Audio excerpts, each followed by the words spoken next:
Do qualifications feel absurd? Yes. Yes, Picture they do. yourself on the hunt for a new job. After scrolling through numerous job postings, you finally land on one that seems to be a perfect fit. That's until you see the required years of experience, necessary certifications, and a host of skills you need to be proficient in. Yep. In 2023, 42% of employees felt they were excluded from job opportunities due to a lack of formal qualifications or experience. Lacking enough of the right experience, skills, credentials, and/or education ranked second among the biggest barriers for job seekers in 2022. The job market today is definitely tougher than the job market we've seen over the last couple of years. Many job seekers don't know what they're qualified for and feel that they're unqualified for jobs even that on paper look like a good fit. True. Meanwhile, companies say they are putting skills first. There has been a shift over the past few years towards skills-based hiring, with employers far more concerned about employees' experience and skills than even their degrees. 46% of companies plan to increase their hiring in the first half of 2024 because their current employees lack the required skills. Well, 79% of workers and hiring managers said that skills, experience, and past accomplishments are more valuable than credentials and education. I think right now we see businesses working together and trying to identify what are the skills that are really necessary to do the jobs for which they're hiring today, and to be able to predict the jobs that they will be hiring for in the coming months and years. But if you have the skills and the requirements, even though you don't meet the education requirements, you should still be able to get the job. So why are job requirements becoming more demanding? And what implications does it have for both job seekers and the economy as a whole? I feel this guy. With his head in his hand, I feel him. The US labor market has cooled in recent months because overall economic activity has cooled. We had a big bout of inflation, and the Fed raised interest rates to slow down the economy to allow supply to catch up. As a result, the labor market has slowed down as well. Hiring rates in the U.S. have dipped to 3.5% in March 2024, following heights during and after the pandemic. Total job postings declined more than 15% at the end of 2023 compared to the year prior. Gee, I wonder There was why. one open job for every active applicant on LinkedIn in 2022. By the following year, that ratio turned to one job for every 2 active applicants. When there are more candidates on the market looking for jobs and less jobs out there, the job market becomes more competitive for job seekers. Yep. But for employers, that means they get their pick of talent. If a job says that it requires no experience, but 100 people apply and many of them do have experience, well, of course the employer is going to take the person with the most That's experience. We also are in a high interest rate environment where companies have less access to capital, and so they're less prepared to take a risk. They're only hiring where needed for sure bet jobs, and they're not being that experimental anymore. There's another reason why, and that is about the hiring process per se, which has changed. Employers increasingly got rid of recruiters. 2023 saw a sharp decline in online job postings for job recruiters, with several prominent companies like Google, Apple, and Amazon laying off a significant number of recruiters and employees in the HR department. The recruiters were the kind of professional people who understood the job market, understood jobs, and would go to the line managers and say, hey, this job doesn't need 5 years experience. With those people gone, there's no real pushback on hiring requirements. Line managers who really aren't experts on this stuff, they might ask their team, what do you think you need to do this job? And they say, well, it'd be nice to have a master's degree. Well, somebody who has I think managers should be included in that, because if they're the one managing that future employee, they need to be a part of that, honestly. 5 years experience, that would be great too. And so the requirements inflate, and then they can't find anybody to fill the job, and they say, oh, there's a skills gap. There's a problem in the labor force. And they don't raise the wages either, right? Nope. So you're trying to fill the same job at the same pay, Yep. but now you're requiring More of a background. more Yeah, I background, agree. more experience, more years of education. Guess what? Hard to do. As companies grow more selective, 54% of recruiters said quality of hire will be their top priority for 2024 through 2029. 83% of chief human resource officers said they're hiring talent with specialized skills while hiring fewer new employees than they did a year ago. What we're seeing on LinkedIn is that for employers, skills are becoming a priority. 73% of recruiters say that that is a priority when they're trying to source candidates. They want to know what skills they have, what they can actually do. What employers Some of us are harder workers than others. I mean, I don't know what other skills we need. want is evidence that you can actually do the work. The other thing is they want somebody who's done exactly that job before, and not something that looks quite similar. Hiring for entry-level and less specialized positions dropped from 79% in 2022 to just 61%. Typically, when the labor market slows, entry-level workers are hit a bit harder than overall workers. We don't Literally. have real entry-level jobs. No, you don't. Hardly at all. Every employer wants to hire somebody who's already worked someplace else. Like, if you're going in the tech industry as, I don't even know, I want to say, let's go with coding, right? But you have a degree for coding, but you never worked in the job as for code to code. How are you supposed to get the job, but you still meet the requirements? It doesn't make sense. Entry-level jobs only account for 2.5% of all the jobs Oh posted my on ZipRecruiter God. as of the end of April 2024, and just 1.9% of all jobs available today say they do not require experience at all. Over a third of employers refrain from hiring recent Gen Z college graduates in favor of older employees, with more than half saying recent college graduates are unprepared for the workforce. Because you're not giving them a chance to do the job. Oh my. A survey also found that more than half of Americans who graduated from a 2-year or 4-year college did not apply for an entry-level position because they felt unqualified. Many entry-level The- job seekers The find workforce is making people feel like they're unqualified when they're definitely qualified. What is the issue? themselves in a catch-22. In order to get experience, you need a job. Yes. But in order to get that first job, you need experience. Yeah, And where's that the- is a very challenging position to find yourself in.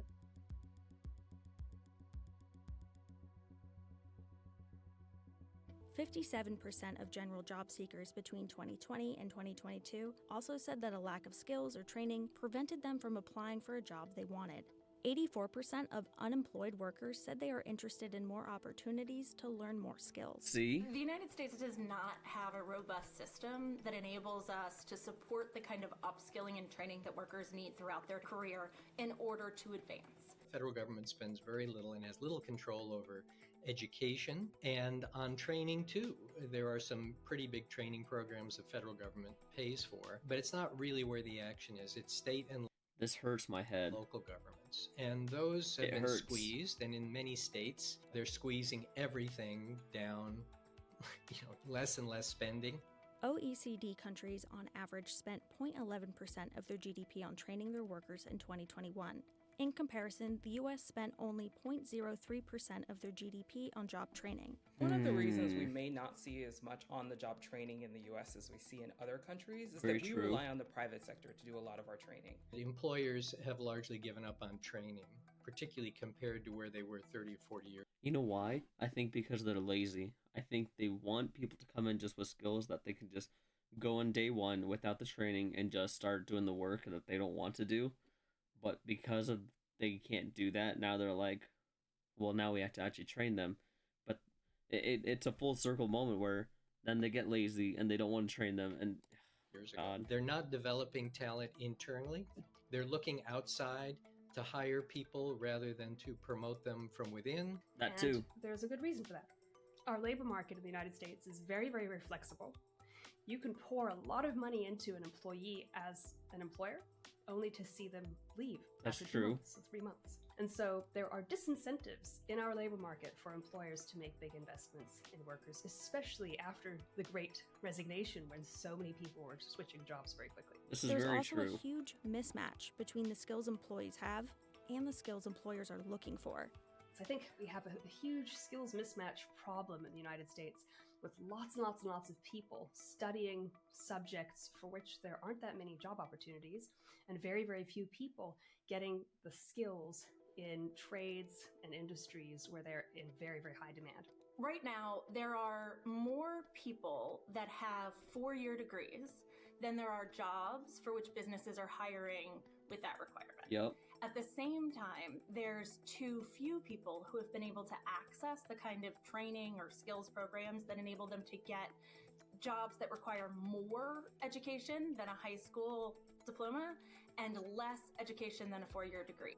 Believe it or not, it's a lot harder to become one of those skilled trades than you would think. The union training programs are great, but they're a smaller proportion of the economy by a lot than they used to be. So if you want to become a welder, in many places the community colleges are your maybe only choice, and that becomes like a 2-year degree program.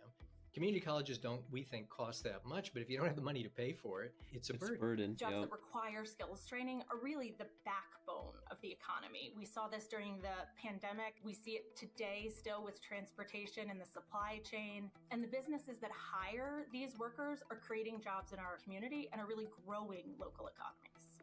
It could cost the U.S. as much as $975 billion by 2028 if upskilling doesn't catch up with the demand in the workplace. In order to keep having rising standards of living in the US, we need to do two things. We need to be productive, and we need to maintain our competitive edge in the global economy. In order to do that, it's important for workers to upskill and be able to adopt all the new technologies that are available in order to help us stay competitive and be productive. Despite the challenges in upskilling, more employers are turning towards skills-based hiring. A study from 2023 found that more than half of employers use pre-employment assessments to test their job applicants' skills, knowledge, and abilities. Which is? With 79% of HR professionals saying those scores are just as important, if not more important, than traditional hiring tools like resumes and interviews. I don't know how I feel about that. I really don't. Skills-based hiring is when employers consider candidates based on what they can do and not necessarily their pedigree or degree credentials. Oh, okay, then we're good. The idea is simply, could we go back to just figure out what skills you need and then see whether people are actually have those skills and hire for the skills? The biggest impact can be seen in the rise of jobs that require no degrees. Major companies like Walmart and IBM have publicly announced their intention to hire more workers without a degree. In January 2024, 52% of U.S. job postings on Indeed did not mention any formal education requirement, up from But I think before this continues, and before I continue, I think the issue becomes is that when you go in there, make sure that they're still not asking that. Because as soon as they go, oh, what's your education background? I think we, as the person being interviewed, should be able to go, but on the site it says education isn't required, so why does it matter? If you have a GED, that should be more than enough for the average person. 48% in 2019.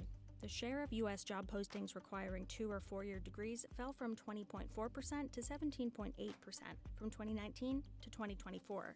Good. For reference, just 46.6% of Americans have an associate's, bachelor's, graduate, or professional degree Less than half. as of 2022.